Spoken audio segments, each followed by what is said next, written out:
Sanskrit for UP TET, C TET and S TET की कक्षा में आप सभी लोगों का स्वागत है। संस्कृत का यह आज 5वां वीडियो है। हम आपसे बताएंगे कि नहीं 5 दिन आज हो जाएगा, 10 दिन और धैर्य बना के रखिए, उसके बाद आपको संस्कृत बड़ा आसान लगने लगेगी। वैसे मैं संस्कृत को एकदम आसान आपके पहुंच तक पहुंचाने वाला हूं।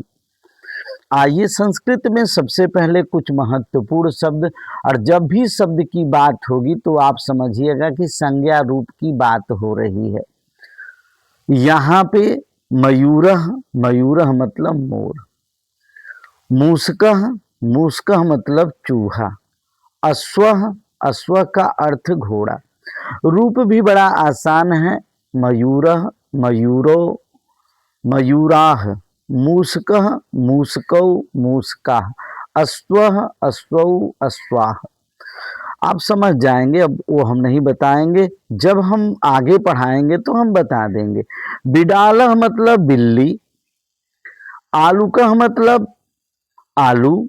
अब बिडाला मतलब बिल्ली मत करिए, आप बिलारा कर दीजिए, ठीक है, चाहे नर बिल्ली कर दीजिए, बिलारा कर दीजिए, चाहे नर बिल्ली कर दीजिए। बिडाला मतलब नर बिल्ली।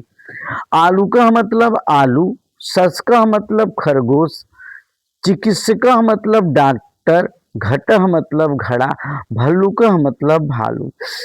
यह जितने भी शब्द आप देख रहे हैं यह सब पुल्लिंग के शब्द हैं, क्योंकि अंत में अह लगा है। मयूरः मोर, मूषकः चूहा, अश्वः घोड़ा, बिडालः बिलारा या नर बिल्ली, आलूकः आलू, सस्कः खरगोश, चिकित्सकः डॉक्टर, घटः घड़ा, भल्लुकः भालू। बहुत इंपॉर्टेंट है। भल्लुकः भल्लुकौ, भल्लुकाः, घटः घटौ, घटाः, चिकित्सकः चिकित्सकौ, चिकित्सकाः, सस्कः सस्कौ, सस्काः, आलूकः आलूकौ, आलूकाः, बिडालः बिडालौ, बिडालाः। इस तरह से आप कर लेंगे। अब यहाँ पे कुछ महत्वपूर्ण शब्द, घटिका का मतलब घड़ी, असंदिका का मतलब कुर्सी, पिपीलिका का मतलब चीटी, मंजूषा का मतलब बक्सा, कपिला का अर्थ गाय, मापिका का अर्थ होता है फीट, पैमाना लंबाई के संदर्भ में। वो फीट जो हम अपनी कक्षाओं में प्रयोग करते हैं वह मापिका फीट, जिसका लंबाई के संदर्भ में उपयोग होता है। क्योंकि सब में आ की मात्रा है, आकारांत स्त्रीलिंग है।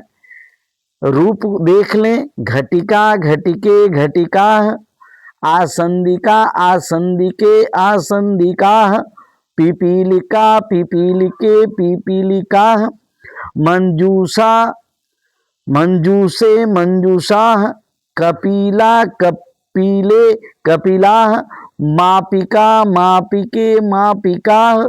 बहुत आसान है भैया। मच्छिका मतलब मच्छी होता है, मच्छिका एक मक्खी, मच्छिके दो मच्छी, मच्छिका बहुत सी मछलियां, अरे मक्खियां, सॉरी मक्खियां। स्थालिका का अर्थ होता है थाली, स्थालिका एक थाली, स्थालिके दो थाली, स्थालिका बहुत सी थाली। द्विचक्रिका साइकिल होता है। यहाँ तक घटिका से लेके घटिका घड़ी, आसंदिका कुर्सी, पिपीलिका चीटी, मंजूषा बक्सा, कपिला गाय, मापिका फिट, मच्छिका मक्खी, स्थालिका थाली, द्विचक्रिका साइकिल, ये सब स्त्रीलिंग के अंतर्गत आएंगे। अब आते हैं, जब म लगा रहता है तो नपुंसक लिंग होता है।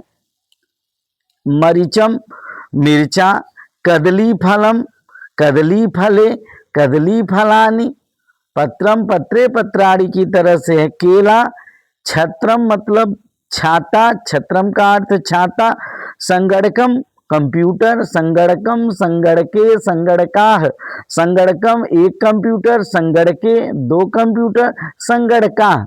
जो लोग आज 5वें दिन का क्लास देख रहे होंगे उनके लिए यह जरूरी है कि पहले, दूसरे, तीसरे, चौथे दिन का क्लास देख लें, तब आसान लगेगा।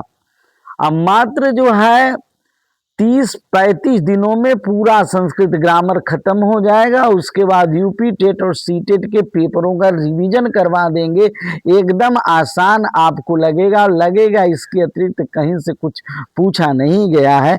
यहाँ पे शब्दों की जानकारी दी जा रही है। छत्रम छाता, संगणकम कंप्यूटर, उपनेत्रम चश्मा, गज हाथी।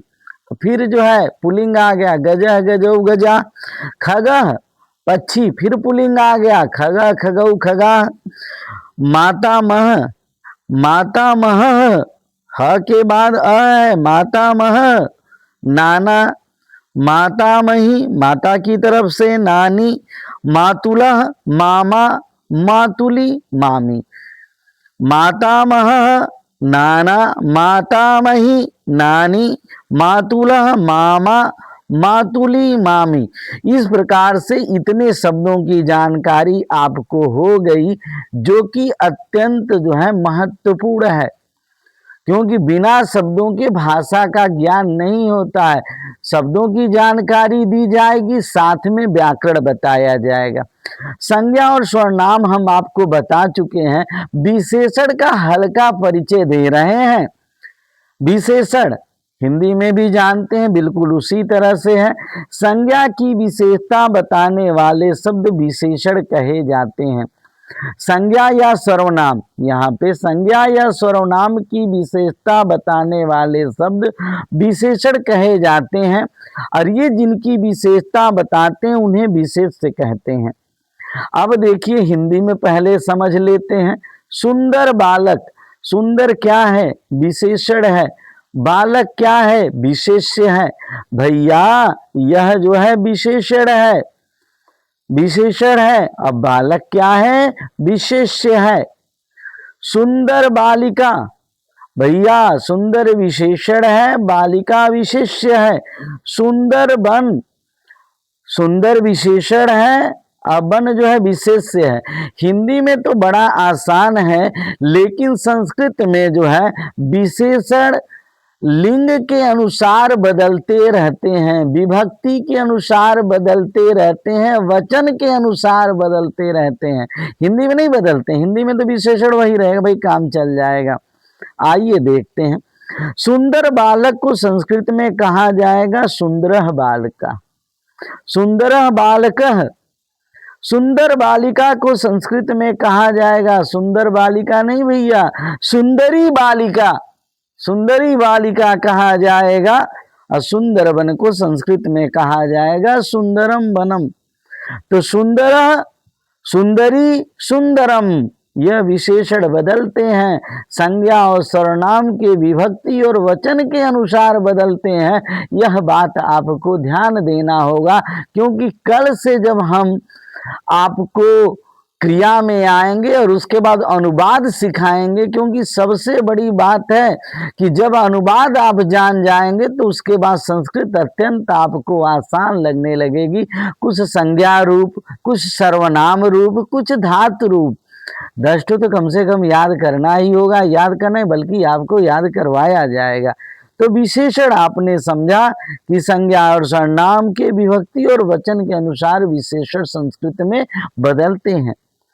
अव्यय, जो जिन शब्दों का तीनों लिंगों, संस्कृत में कितने लिंग होते हैं भैया? 3 लिंग होते हैं।